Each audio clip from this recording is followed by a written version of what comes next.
अस्सलाम वालेकुम students, welcome to JK SSB prep. आज हम आपके सामने ला रहे हैं जनरल इंटेलिजेंस एंड रीजनिंग के एमसीक्यूज।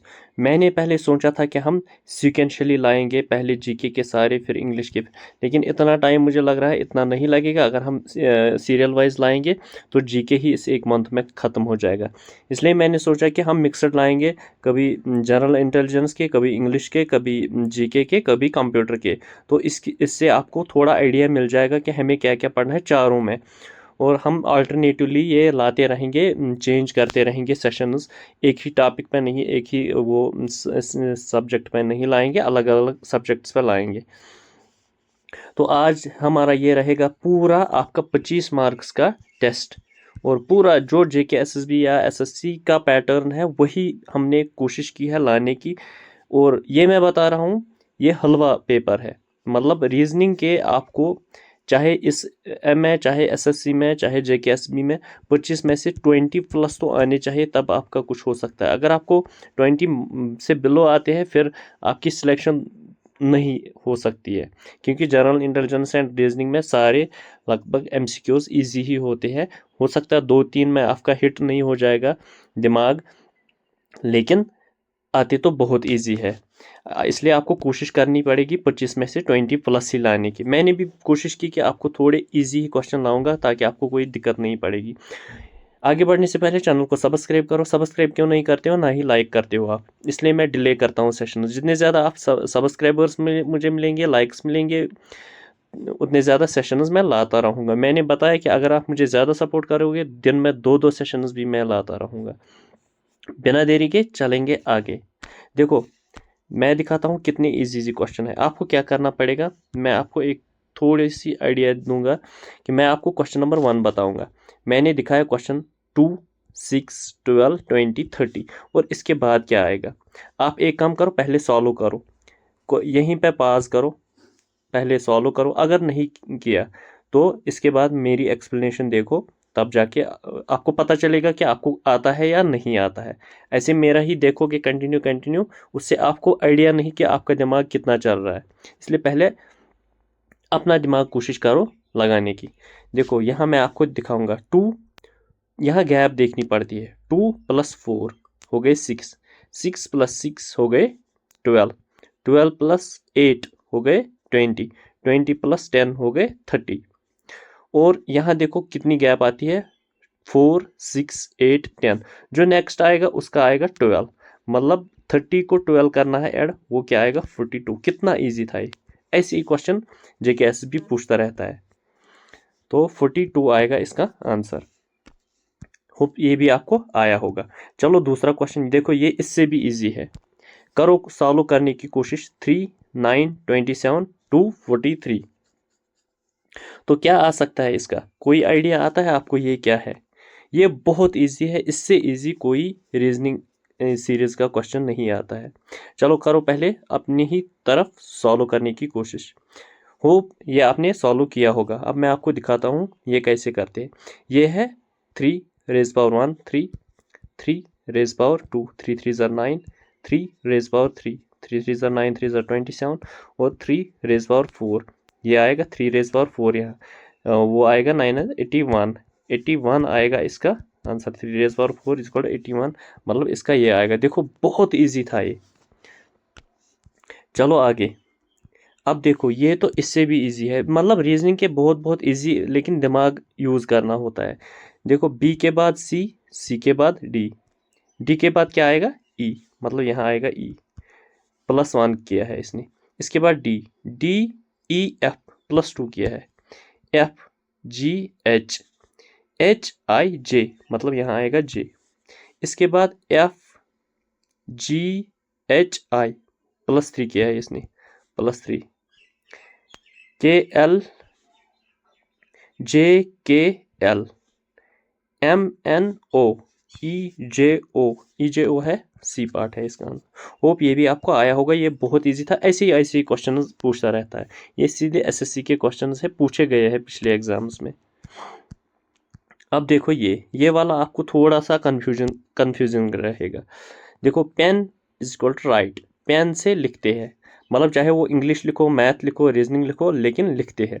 इस तरह नाइफ से क्या करते हैं, नाइफ से हम चॉप, कट, स्लाइस, पियर्स। देखो ये आपको गलत हो सकता है, क्यों?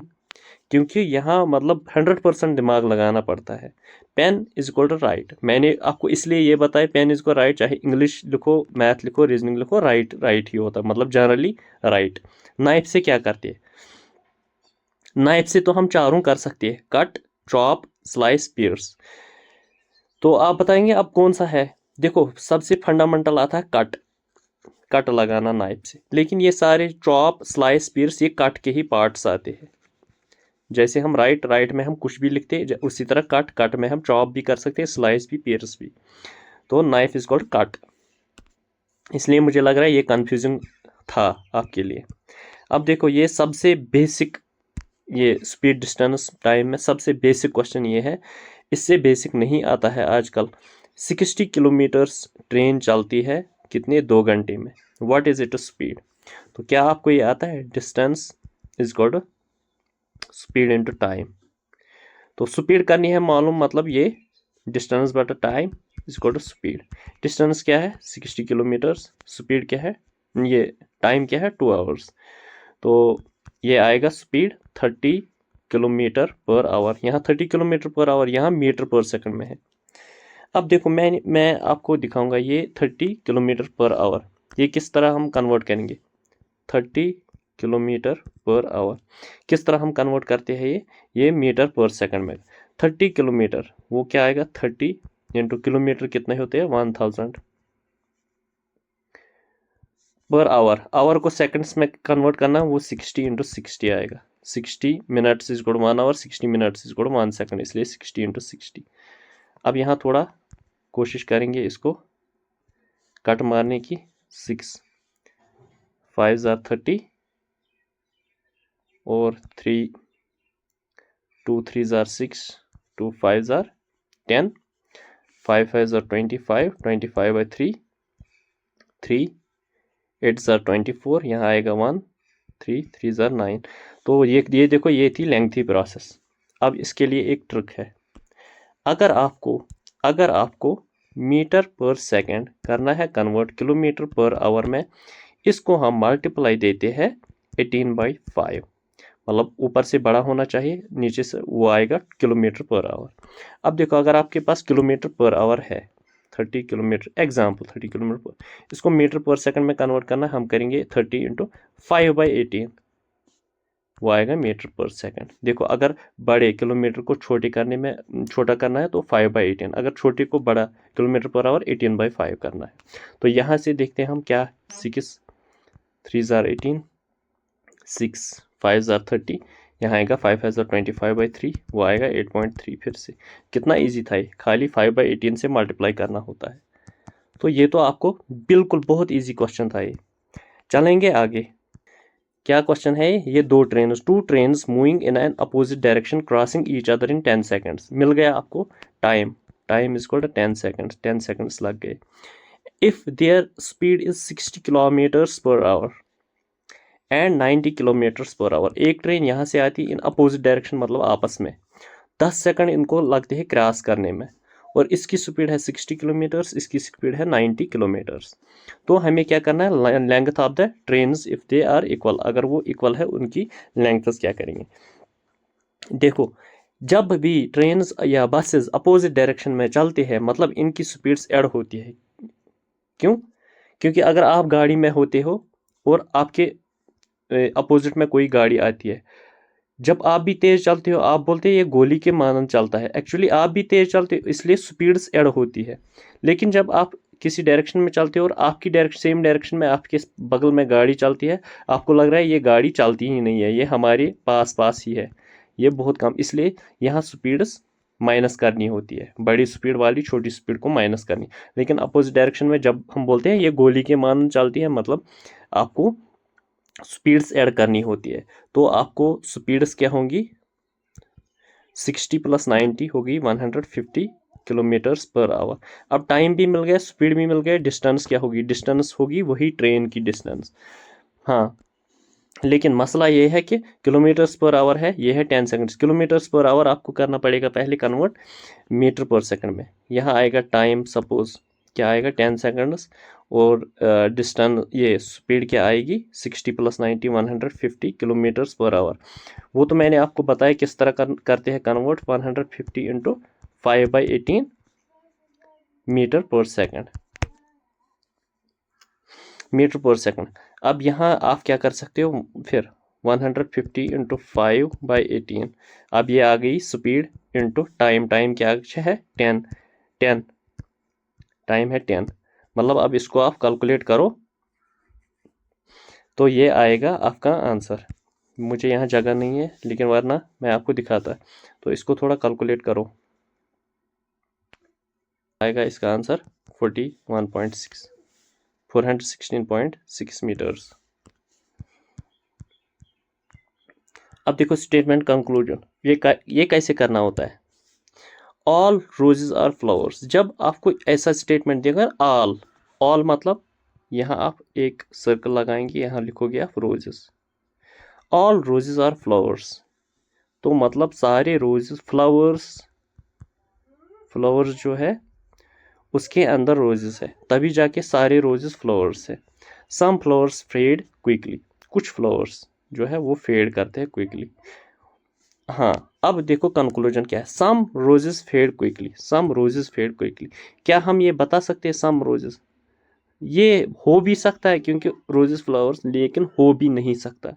मतलब इसमें दोनों सिचुएशन आए, अगर ये इंटरसेक्शन करेंगे यहाँ फेडेड फ्लावर्स तब रोजेस आएगा, अगर यहाँ पे ही रहेगा सम फ्लावर्स फेडेड मतलब ये नहीं आएगा।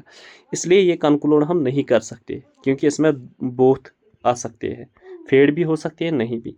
All flowers are roses, all flowers are roses नहीं है क्योंकि कुछ फ्लावर्स एड है, ऑल फ्लावर्स रोजेस नहीं है, इसलिए दोनों नहीं आ सकते।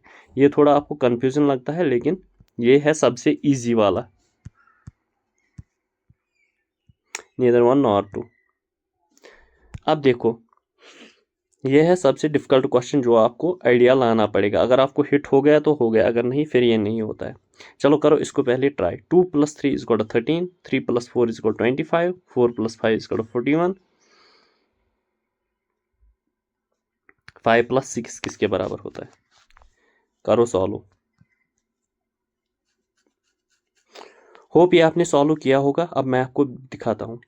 2 स्क्वायर, 2 स्क्वायर कितना हो गया 4, 3 स्क्वायर, 3 स्क्वायर कितना हो गया 9, 9 4 हो गया 13, 3 स्क्वायर 9, 4 स्क्वायर 16 हो गया 25। इस तरह चलते चलते यहाँ करेंगे 5 स्क्वायर 25, 6 स्क्वायर 36, और वो क्या आएगा 61, इसका आएगा 61 आंसर। अब देखो ये सबसे इजी क्वेश्चन जो कभी गलत नहीं होता है क्योंकि आपको यहाँ देखना होता है इसमें कोई है या नहीं है। देखो GAENR, GAENR, GAENR, GN यहाँ नहीं है, G यहाँ नहीं है,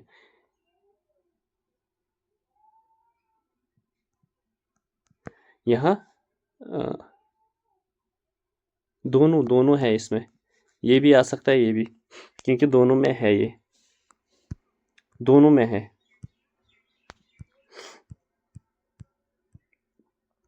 यहाँ ए पार्ट भी आएगा बी पार्ट भी आएगा। यहाँ आपको देखना है मीनिंगफुल वर्ड, एंगर, एंगर भी है और रेंज भी है, मीनिंगफुल दोनों है और दोनों में ये सारे वर्ड्स आते हैं।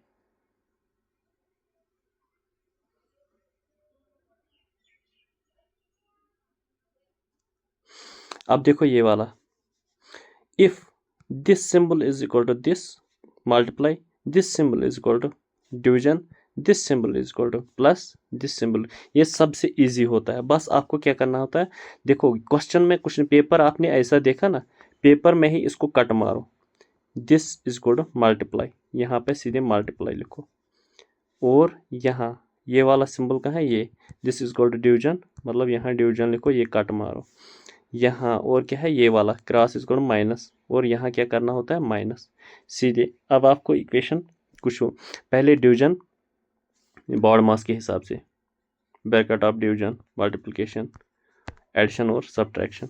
तो पहले डिवीजन हो जाएगा, 2 को 4 डिवाइड करेंगे, वो क्या आएगा, वो आएगा 8 इंटू 2 माइनस 1, 8 2 ज़ार 16 माइनस 1, वो आएगा 15, बाड़ मास के हिसाब से 15।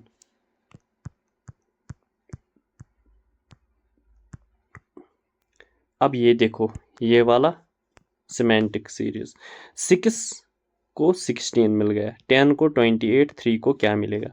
करो ये वाला क्वेश्चन, करो, बहुत कोशिश करो, बहुत कोशिश, क्योंकि ये बहुत बार एग्जाम में पूछे गए और ये हर एग्जाम में पूछा जाता है। 6 को हम करेंगे 3 से मल्टीप्लाई, वो क्या आएगा, 6 3 ज़ार 18 माइनस 2 16। इसी तरह 10 को हम करेंगे 3 से मल्टीप्लाई, वो आएगा 30 माइनस 2 क्या आएगा 28। 3 को करेंगे 10 से मल्टीप्लाई, 3 को करेंगे, हाँ 3 को करेंगे 3 से मल्टीप्लाई, 3 3 3 3 3 ज़ार 9, 9 माइनस 2 इज इक्वल टू 7, मतलब 7 आएगा इसका आंसर, है ना इजी। तो चलेंगे आगे, देखो ये वाला सबसे इजी क्वेश्चन है जहां आपको ऑड वन आउट करना होता है। एप्पल, बनाना, मैंगो, कैरोट, तो ये सब खाने की चीज़ें हैं, लेकिन ये तीनों फ्रूट्स है, ये वेजिटेबल है, तो यहाँ कैरोट बाहर निकलेगा। अब ये वाला भी बहुत इजी है, यहाँ देखो 121, 144, 169, 196, 225, 242, तो ये आपको झटके में ही आना चाहिए। क्यों? क्योंकि आप रीजनिंग के किंग हो, ये आपको बिल्कुल जल्दी होना चाहिए। क्यों होना चाहिए? ऑड वन आउट निकालना है। तो ये है 11 स्क्वायर, 12 स्क्वायर 144, ये तो स्क्वायर 20 तक और क्यूब 20 तक जिसको याद नहीं है ना, वो घर चले जाए, उसका रीजनिंग एप्टीट्यूड के साथ कोई लेना देना नहीं है, क्योंकि जिसको ये स्क्वायर और क्यूब 20 तक नहीं आते हैं। तो 13 ये है, 14 स्क्वायर 196, ये है 15 स्क्वायर 225, और 16 का स्क्वायर क्या है 256, 256, और यहाँ आता है 242, 242 किसी का नहीं है, इसलिए 242 इसका ऑड वन आउट है। अब देखो ये वाला question, A square is two cube, square को बनता है क्यूब जब बहुत सारे स्क्वायर्स मिलाते हैं, है ना, तब जाके बनता है एक क्यूब। तो सर्कल को क्या करना है, सर्कल को क्या बनेगा, sphere, ball, ring, cylinder. Circle को हम एक पॉइंट पर रखेंगे, उसको रोटेट करेंगे, वो बनेगा पूरा स्फीयर। क्या बनेगा? स्फीयर। अब देखो और एक क्वेश्चन आपके पास, find the odd one out, triangle, rectangle, pentagon. Triangle क्या होता है? 3 साइड्स वाला। रेक्टेंगल क्या होता है? 4 साइड्स वाला। पेंटागन क्या होता है? 5 साइड्स वाला। इसके बाद क्या आएगा? हेक्सागन। हेक्सागन क्या आता है? ऐसे हेक्सागन। तो ये आपको याद, ज्योमेट्रिकल फिगर्स याद करनी पड़ेगी। स्फीयर इसमें ऑड वन आउट है जिसका कोई साइड नहीं है, इसलिए इसका स्फीयर ही आएगा।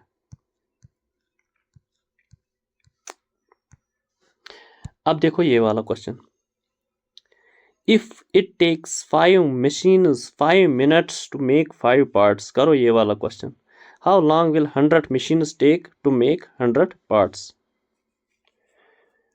तो हर कोई एक मशीन 5 मिनट लगाती है 5 पार्ट्स बनाने में, तो ये तो बहुत इजी है।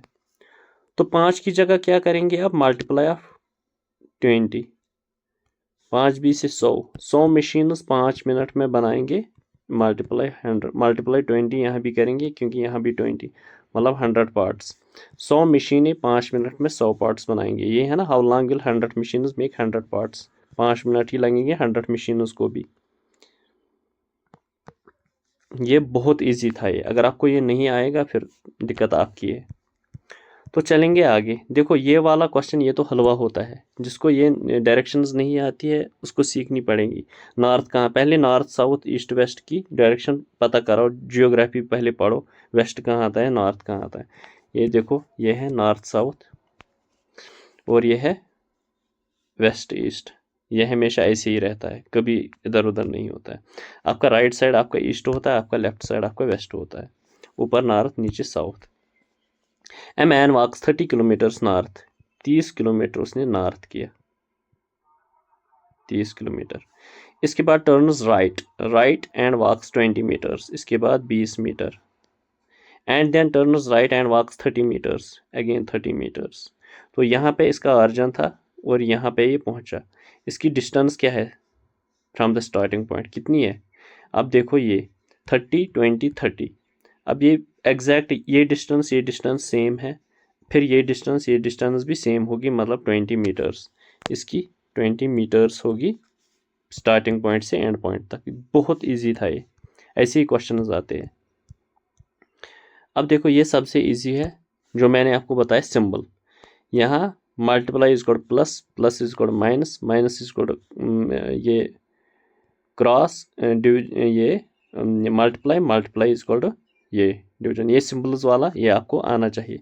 2 यहाँ क्या आएगा 8, cross, cross is equal division, मतलब division 2, minus, minus is equal cross, minus is equal multiply 4। अब देखो पहले बॉड मास के हिसाब से 2 4 जार 8,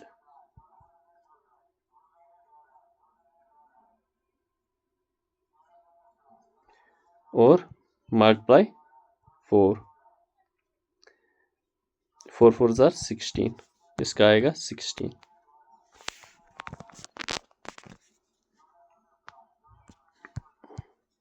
चलेंगे आगे। In which direction is a person facing if he starts facing north. देखो एक आदमी नॉर्थ की ओर फेस करता है, search from north, turns left, उसने टर्न किया लेफ्ट, लेफ्ट की ओर टर्न किया। अब आ गया ये यहाँ पे, देन लेफ्ट, फिर से लेफ्ट किया, फिर लेफ्ट किया, देन टर्न्स 180 एंटी क्लॉकवाइज। एंट ये है क्लॉकवाइज, क्लॉक जैसे चलती है, एंटी क्लॉकवाइज होती है क्लॉक के अपोजिट। जब ये यहाँ था इसके बाद 180 डिग्री इतना होता है पूरी स्ट्रेट लाइन, एंटी क्लॉकवाइज। ये फिर से आ गया अपनी ही पोजिशन नॉर्थ पे ही, तो इसका क्या आंसर आएगा? नॉर्थ। अब देखो ये वाला क्वेश्चन बहुत खतरनाक आता है। If A cube is painted on all the sides, एक क्यूब था आपके पास, है ना, इसको आपने पूरा कलर किया बाहर, and then cut into 64 small cubes, 64 small cubes बन गए। How many cubes will have only one face painted? एक ही फेस पेंटेड, मतलब दो दो फेस पेंटेड नहीं होने चाहिए। वो मैं आपको बता रहा हूँ क्यों। पहले हमें एक क्यूब लेना है, ये है फ्रंट साइड क्यूब का, ये मैं आपको दिखाता हूँ। अब देखो 64 स्मॉल क्यूब्स, मतलब इसका क्यूब, क्यों ये किसका क्यूब रूट है? 4 का। 64 देखो 4 इंटू 4 इंटू 4, मतलब हमें 4 4 हिस्से करने पड़ेंगे इसको। 1 2, आगे ना 1 2 3 4, 1 2 3 4, इसका मतलब एक साइड में इतने आएंगे 16। हाँ पीछे भी ऐसे हिस्से हो जाएंगे, बन जाएंगे इसके टोटल 64 क्यूब्स। अब देखो ये वाला एज है, इसके बाहर वाला कलर क्या आएगा? इसका इस वाला साइड भी, इस वाला साइड भी, 3 साइड इसके कलरफुल होंगे। इसकी ये एज है, इसकी ये वाली एज भी कलरफुल होगी, इसकी भी ये वाली एज कलरफुल होंगी, तो ये वाली एजेस सारे कलरफुल होंगी, 2 2 3 3 एजेस इनकी कलरफुल। तो एक ही साइडेड पेंटेड फेस पेंटेड का है, वो फिर आएंगे 1 2 3 4। एक साइड में 4 ही फेसेस आते हैं जिनका एक एक फेस ही कलरफुल होता है, बाकी 2 2 या 3 3। कॉर्नर वालों को 3 3 फेसेस कलर्ड होते हैं। अब टोटल फेसेस कितने हैं? 6 एक क्यूब के, 6 4 ज़ा 24, टोटल होंगे 624 क्यूब्स जिनका एक ही साइड कलरफुल होगा। इसकी एक फार्मूला भी आती है, वो थोड़ी फिर याद नहीं रहती है किसको क्या है क्या है, लेकिन ये मैं बता रहा हूँ। अगर आपको इतने क्यूब्स बन गए, आपको उसका क्यूब रूट देखना पड़ेगा, उसके बाद हम देखेंगे कि अंदर वाले कितने हिस्से होते हैं, और आप आराम से कर सकते हैं। 24। अब देखो ये वाला भी सबसे इजी क्वेश्चन होता है। Which diagram best represents man fathers and engineers. तो कौन सी diagram? 3 intersecting circles, 3 intersecting circles, 1 circle within another circle. देखो 1 circle within another circle, 3 circle, ये आएगा। अब देखो पहले हम पहला वाला करेंगे, 3 इंटरसेक्टिंग सर्कल्स। मैन, कुछ मैन फादर्स होते हैं, क्योंकि सारे फादर्स नहीं है। हाँ, ये सपोज मैन रखेंगे, कुछ मैन ये फादर्स रखेंगे, ये इंजीनियर्स रखेंगे। कुछ मैन फादर्स होते हैं, मतलब इतने मैन फादर्स है। कुछ मैन इंजीनियर्स होते हैं, कुछ मैन इंजीनियर्स होते हैं, इतने इंजीनियर, क्योंकि सारे मैन इंजीनियर, और कुछ फादर्स भी इंजीनियर्स, बहुत सारे फादर्स इंजीनियर्स होते हैं, मतलब फादर तीनों का कुछ मैन भी होंगे, फादर भी होंगे, इंजीनियर भी होंगे। ये बात सही है, तीनों का इंटरसेक्शन ये सही है। अब देखो मैन रखेंगे अंदर या मैन रखेंगे बाहर, फादर्स रखेंगे अंदर। देखो ये किसी भी तरीके से नहीं, क्योंकि मैन के फादर और मैन में फादर आते हैं, फादर के अंदर इंजीनियर होते हैं। इसका मतलब कुछ इंजीनियर फादर होते हैं और कुछ फादर मैन होते हैं।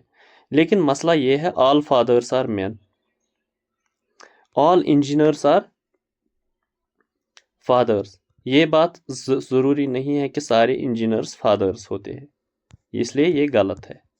ऑल इंजीनियर्स आर मैन, क्योंकि कुछ वुमेन इंजीनियर्स भी होती है, इसलिए ये बात गलत है। पहला आ सकता है। सेपरेट सर्कल्स, मतलब सेपरेट सर्कल, इनका कोई इंटरसेक्शन, ये भी बात गलत है, क्योंकि मैन इंजीनियर्स होते हैं कुछ, और कुछ मैन फादर्स होते हैं, ये बात गलत है। 2 इंटरसेक्टिंग सर्कल्स एंड 1, ये भी गलत है, क्योंकि मैंने आपको बताया कुछ इंजीनियर्स होते हैं, कुछ मैन फादर्स होते हैं, और कुछ इंजीनियर्स फादर्स होते हैं, ये इसलिए पहला वाला तीनों इंटरसेक्शन सर्कल्स, ये बहुत इजी क्वेश्चन होता है। अब देखो ये वाला, all actors are dancers, all actors are dancers, all dancers are singers. जब ऑल होता है मतलब वो विद इन सर्कल होता है, विद इन ज्योमेट्रिकल फिगर होता है, ऑल करके। अब कंक्लूजन क्या है? All actors are singers, all actors are singers मतलब है, क्योंकि सिंगर के अंदर एक्टर है, सही है। All singers are actors, are singers are actors नहीं है, क्योंकि कुछ एक्टर्स को ऐड करते हैं तब जाके सिंगर्स बनते हैं। All dancers are actors, all dancers are actors, ये बात भी गलत है, क्योंकि एक्टर्स को कुछ और नॉन एक्टर्स ऐड करेंगे, वो डांसर्स बनेंगे, इसलिए ये बात भी गलत है। पहला वाला इसका आंसर आएगा। अब देखो ये वाला डिक्शनरी के हिसाब से देखना पड़ता है, विच कम्स फर्स्ट। एम तो सबके पास है, ए सबके पास है, एन भी सबके पास है। अब जी यहाँ पर देखना पड़ेगा, फिर ए से कौन आता है? जी को ये सारे जी आते हैं, पहले ए आता है। तो डिक्शनरी अगर आपने देखी होगी, पढ़ी होगी, वैसे आजकल के बच्चे डिक्शनरी कभी खोलते नहीं है, अगर आपने खोली होगी वहाँ इसी तरह वर्ड फाइंड करना होता है, तो मैंने जाएगा इसका आंसर। अब देखो ये, how many triangles in A star with 2 overlapping triangles, 2 triangles overlap करते हैं आपस में, इनका एक स्टार बनता है, जो हम बचपन में बनाते थे 2 ट्रायंगल्स। तो उसके अंदर कितने ट्रायंगल्स होते हैं? अब देखो मैं आपको बताऊंगा, पहले हम बड़े 2 ट्रायंगल्स गिनेंगे, ये है बड़े 2 ट्रायंगल्स, आ गए 2, और कितने ट्रायंगल, वो छोटे छोटे ट्रायंगल्स बनते हैं, 1 2 3 4 5 6, और बनेंगे 6 ट्रायंगल्स। और कोई बनता है? और कोई नहीं बनता है, क्योंकि ये सारे फिर ये ट्रपेजियम या रेक्टेंगल्स बनते हैं या कुछ और फिगर्स, लेकिन ट्रायंगल और कोई नहीं बनता, इसलिए 8 ही आएंगे। अब आपको इसी हिसाब से मैं आपको और एक क्वेश्चन बनाऊंगा कि ये वाला स्टार होता है, इसके कितने ट्रायंगल्स आते हैं? अब देखो 25वां क्वेश्चन, इसमें आपको ये करना पड़ेगा, फिर इन द ब्लैंक्स, दिस के बाद दिस, क्या आएगा यहाँ पे? करो कोशिश, बहुत कोशिश करो, एसएससी का क्वेश्चन पूछा गया है रिसेंटली। यहाँ देखो, यहाँ आप ये भी मिला सकते हो, आप इसको आंसर्स है यहाँ, ये आप मिला सकते हो, मिलाओ। होप ये आपने किया होगा। अब मैं आपको दिखाता हूँ, ये सारे 2 ही वर्ड्स पे मुश्तमिल है, DC DC DC, यहाँ आएगा DC, यहाँ मैं आपको दिखाता हूँ, यहाँ आएगा D C D C D C D C D C D C D C, तो डी सी सी डी सी सी आएगा ब्लैंक्स में, डी सी सी डी सी सी। हो गए आपके 25 के 25 क्वेश्चंस। मुझे बताना कि आपका कितना स्कोर आ गया, ऐसे ही नहीं बताना, मुझे पक्का बताना। अगर आपको 20+ आए तब आपकी प्रिपरेशन अच्छी है, अगर नहीं फिर और प्रैक्टिस करो, और प्रैक्टिस। अभी 1 मंथ है, अच्छे से हो जाएगा। एक एक टॉपिक को चुन लो। आपको मैं इसके लिए एक रीजनिंग के लिए एक बताऊंगा कि दिशा की आती है प्रीवियस ईयर, SSC CGL की लास्ट 10 ईयर्स ये आती है प्रैक्टिस बुक, उसमें एप्टीट्यूड भी आता है, रीजनिंग भी आती है, ये भी। अगर आपको उसकी PDF भी मिलेगी, लास्ट 10-15 ईयर्स के पेपर सॉल्व करो SSC के यही रीजनिंग पार्ट के, आपकी रीजनिंग बहुत खतरनाक हो जाएगी, बहुत ज़बरदस्त हो जाएगी। प्रैक्टिस ही करो बस, यही 10-15 पेपर, रीजनिंग कंप्लीट हो जाएगी। होप ये सेशन आपको अच्छा लगा होगा। चैनल को पहले सब्सक्राइब करो, बेल आइकन को प्रेस करो, और मुझे ये बताओ सेशंस कैसे लगते हैं। अगर आपको ये अच्छे लगते हैं, मैं नए नए सेशंस लाता रहूँगा। आज के लिए इतना ही, थैंक यू, मिलते हैं नेक्स्ट सेशन में।